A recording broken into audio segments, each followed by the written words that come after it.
सियावर रामचंद्र की जय.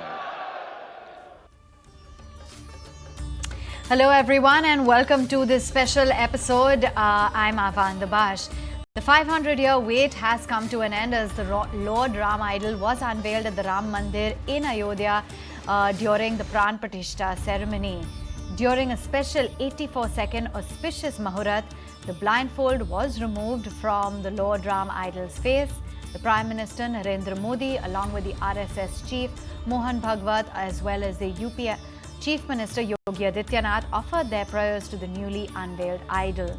Heralding the dawn of a new era, the Prime Minister said that the construction of the temple, which was supposed to set off a firestorm, is a symbol of peace, patience, harmony and integration of the country. He also said that we have had to lay the foundation now for the next 1,000 years. Listen in to this very emotionally charged speech. हमारे रामलला अब tent में नहीं रहेंगे.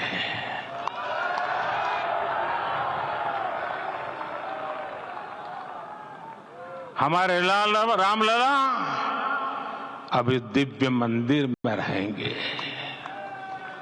22 जनवरी 2024 का ये सूरज एक अद्भुत आभा लेकर आया है. 22 जनवरी 2024 ये कैलेंडर पर लिखी एक तारीख नहीं, ये एक नए काल चक्र का उद्गम है.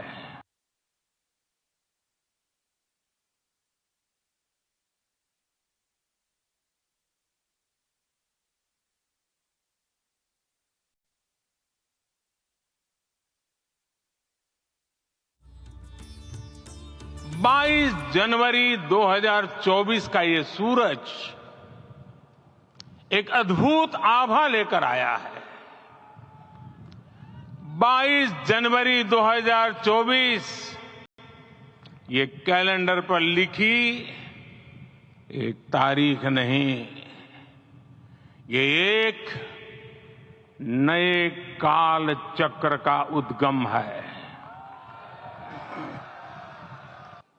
आज से 1000 साल बाद भी लोग आज की इस तारीख की, आज के इस पल की चर्चा करेंगे.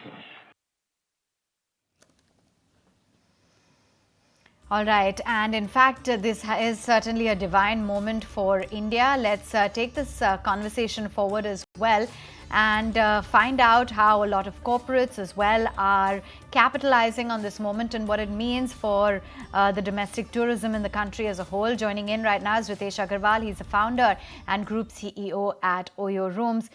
Ritesh, thank you so much for taking time out. Also managed to catch a glimpse of your visit as well on Twitter to the Ram Mandir. And while we have seen this major surge in spiritual tourism, it clearly not only signifies a growing interest in India's sacred sites, but also underscores Ayodhya's newfound prominence on the global spiritual map. How have you read into this? I think, look, spiritual tourism is on an absolute rise. We have been seeing this for last few years, so it's not happened overnight. You may remember a year and a half back, one of my or our company's updates that got viral was that on 31st December last year, we had more bookings in Banaras than that of Goa. Similarly, this year, New Year's, Ayodhya saw a massive surge, and my sense is, given the Pran Pratishtha of this magnificent temple, I think that I assume at least a 10x increase in terms of spiritual tourism growth here in Ayodhya going forward. Mm-hmm. Oh, yes, indeed. And how do you think India has fared then in terms of scaling up domestic tourism? And what exactly does this and a move like this mean for the tourism sector as a whole? So I think, look, what's happened over the last few years is that earlier Indian tourism used to be highly dependent on inbound sources. While inbound tourism continues to be on a rise, what is fully clear for the Indian hospitality and travel industry that the domestic tourists are the ones who are going to drive the spending and drive the interest in the world of tourism going further. So to that extent, I think we have seen over the last at least few years, ever since COVID, that consumer interest in travel is on the rise. And Indian consumers, of course, are increasingly truly vocal for local.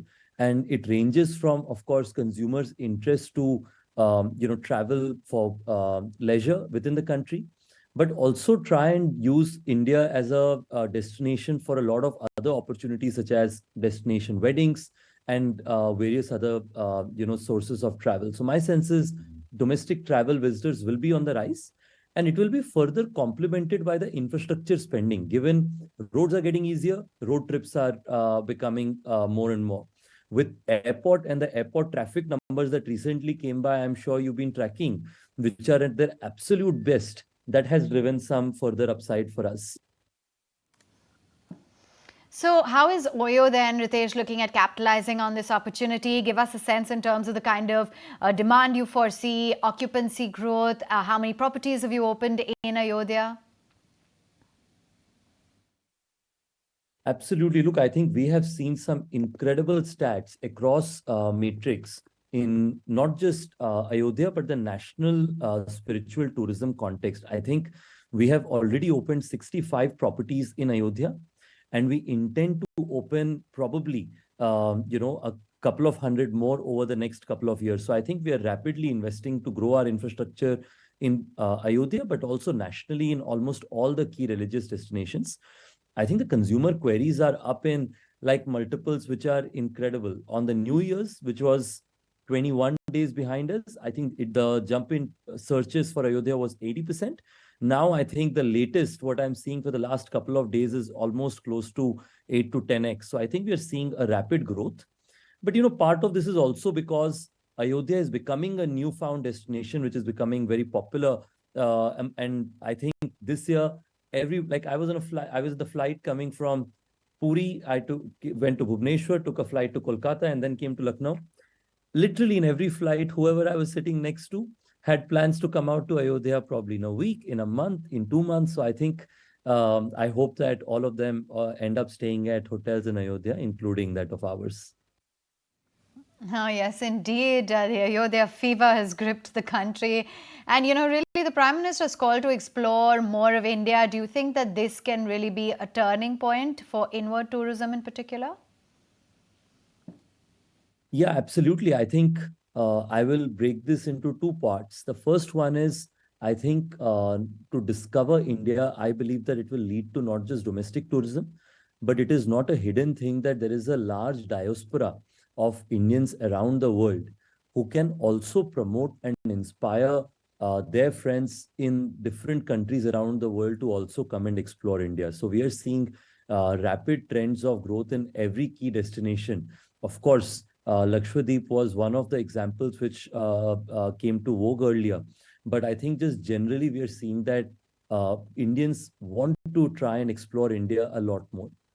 The second is, it is not a hidden thing that in the hotel industry, weddings play a big role in terms of the revenues that are generated by our industry. So to that extent, I think the Wed in India initiative also is a big one. I believe that this will inspire Indians to consider destination weddings, but in destinations within India. We have a brand called Weddings, wedding with a Z at the end. And we host 20,000 plus weddings in a year. And the queries we've been receiving for destination weddings within India, whether it is Kerala, Tamil Nadu, Rajasthan, of course, Goa, and various others, is quite prevalent. So I do think that it will be a turning point towards domestic tourism. It's also partly to do with our per capita income rising, Avan, as you know. Over the last 10, 15 years, our economy has strengthened, our per capita income and disposable incomes have grown. So families are also wanting to try and explore new places. And on the other hand, they see this clarion call for discovering and exploring other places in India. I think it's just a perfect combination in my mind. So what do you foresee then going ahead, Ritesh, some of the new and interesting travel trends?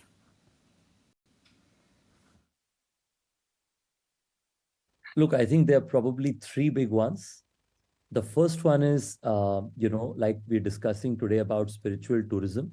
I think whenever I travel to a lot of spiritual destinations myself. I was in Puri yesterday. I was a few weeks back near in Vrindavan, Mathura.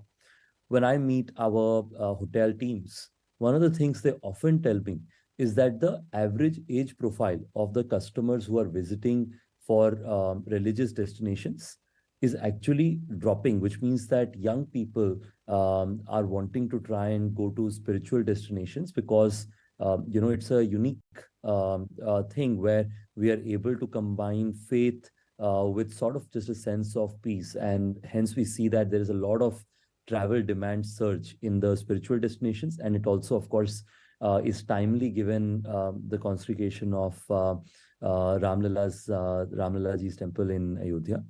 Second big trend is this is a year of long weekends. There are many long weekends this year. I think anyone from the corporate employees listening to me will know what I'm talking about. I think long weekends get made to be even longer sometimes. So I think that's a trend that we see that will continue to become stronger and stronger.